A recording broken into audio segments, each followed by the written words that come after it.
The day after I woke up and told my wife, why did I do that? I don't know. I just don't know what the hell goes on. I remember one thing, I had a very hard moment in that part of my life, but I assure you in that age, I could have put that clown in the first round, but I sold my soul, and I'm ashamed of it.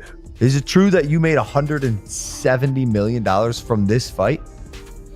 I made a lot of money, the most money I've made ever. 60 million households, Jake. 250 million people. Bro, that is so... It's all downhill from here. No, for sure.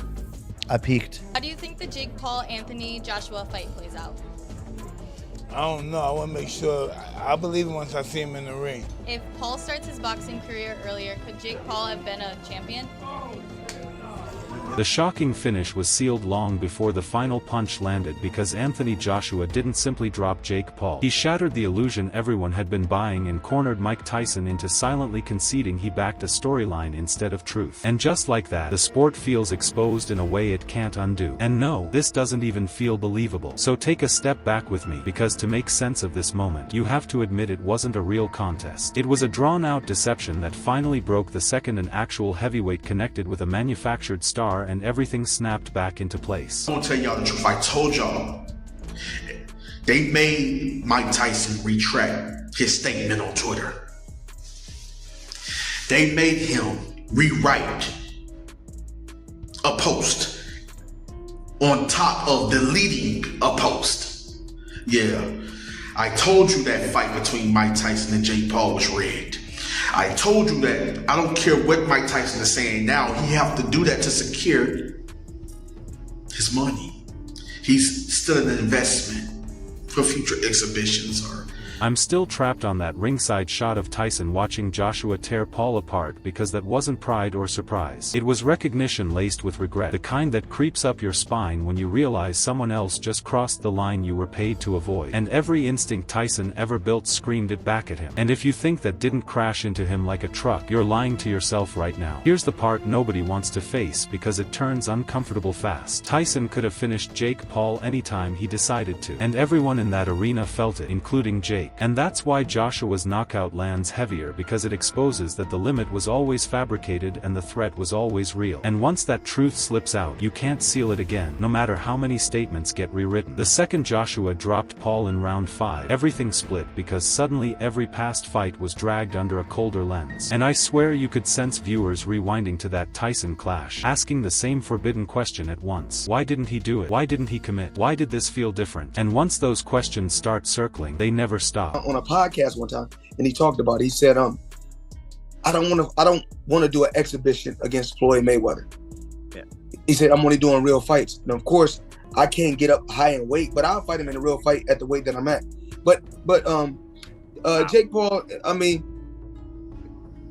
as of right now, for what he's doing, it's good for what he's doing. But once he fights a real fighter, it's going to be bad. People keep calling this a mismatch, but that label feels too neat for what unfolded, because this was exposure. This was gravity snapping back into place after years of being held off. And Joshua didn't force it. He stalked it, which is what makes it chilling, because when a true fighter slows down, it means he already sees the ending. And Jake felt that certainty tightening around him with every round. Then the 6th round arrived like a sentence. And I don't mean the strike, I mean the implication. Because that right hand didn't just fracture a jaw, it shattered permission. Permission for this spectacle to keep masquerading as boxing. And once titanium plates enter the discussion, the humor disappears instantly, and anyone still laughing is either numb or pretending. What unsettles me is Eddie Hearn's comment about giving Jake his debut and AJ delivering his final fight, because that wasn't hype. That was a conclusion. And promoters don't speak like that unless they think the door is truly closed. And if you think Jake didn't hear that ringing in his head while staring up at hospital lights, you're missing the psychological fallout entirely. I want to follow with you, because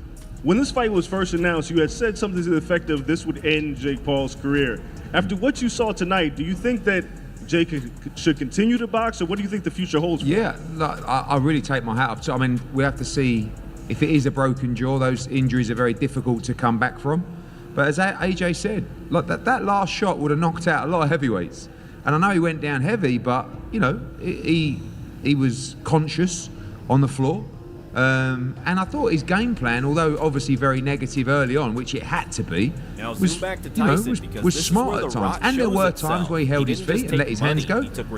Watching Joshua dismantle it forces a ruthless comparison because one man followed the script while another destroyed it, and history only honors one of those decisions no matter how massive the payday was. I don't care how many people dismiss this as conspiracy because Tyson himself nudged the truth out when he admitted he barely remembers the fight and woke up questioning why he went through with it, because that's not the voice of a man content with a performance. That's the voice of someone who knows he abandoned something sacred in the moment. And that kind of regret doesn't fade, it grows louder over time. Let me say this carefully because it matters. Joshua didn't have to speak after the fight because his fists delivered the message and the silence confirmed it. And when silence becomes the most powerful sound in the room, it means the truth is too clear to distort. And every influencer fighter watching this unfold just felt something sink deep in their gut whether they admit it or not. Are you in pain? Yeah, but it's not from like talking. Talk to me about what your jaw feels like, because you got it's like a baseball in there. two plates. It just feels like 4 titanium plates. 4 titanium plates. How many do you have? Just 1. There's something darker here that nobody wants to touch yet because it threatens the entire machine. If one real heavyweight can unravel years of manufactured hype in 6 rounds, then how fragile was this whole system from the start? And if that question makes you uneasy, good, it should, because somewhere behind the scenes right now, someone is scrambling to control what this actually remember means. the fight that much. I kind of blanked out a little. Listen, know what I remember? Coming back from the first round. And then the next day I remember Jacob doing some kind of, I don't know, what was he doing at the ring? Oh, yeah, a little bow at the end, he bowed. And that's the last thing I remember. You know, but the day after the fight, right after, the day after, I woke up and told my wife, why did I do that? You know, I don't know. I just don't know what the hell goes on. What did you think of Jake's power, man, when you were in there? I keep replaying Tyson watching that broken jaw headline surface because biology doesn't lie and promotion can't debate shattered bone. And seeing hard evidence of what a real punch delivers forces you to confront every second you chose not to throw one. And no, this doesn't feel real. Unless regret is already tearing at him far more than he's willing to show. Here's a ticking thought you shouldn't ignore. If Tyson is now openly admitting that money-shaped outcomes, then how many other fights are about to be re-examined in the public mind, because once trust erodes, it spreads quickly, and boxing has always survived on belief, and belief is bleeding out right now. Another thing that won't leave me alone is how composed Joshua looked the entire time, because composed fighters are the most dangerous and the most truthful. And his calm felt like someone carrying out a correction, not chasing glory. And corrections don't end with one target, they ripple outward. So ask yourself who feels exposed next. But after this Floyd fight, maybe we can have a rematch. He did well, but I want to try it again. Is that something that you would be interested in terms of righting the wrong and knocking him out?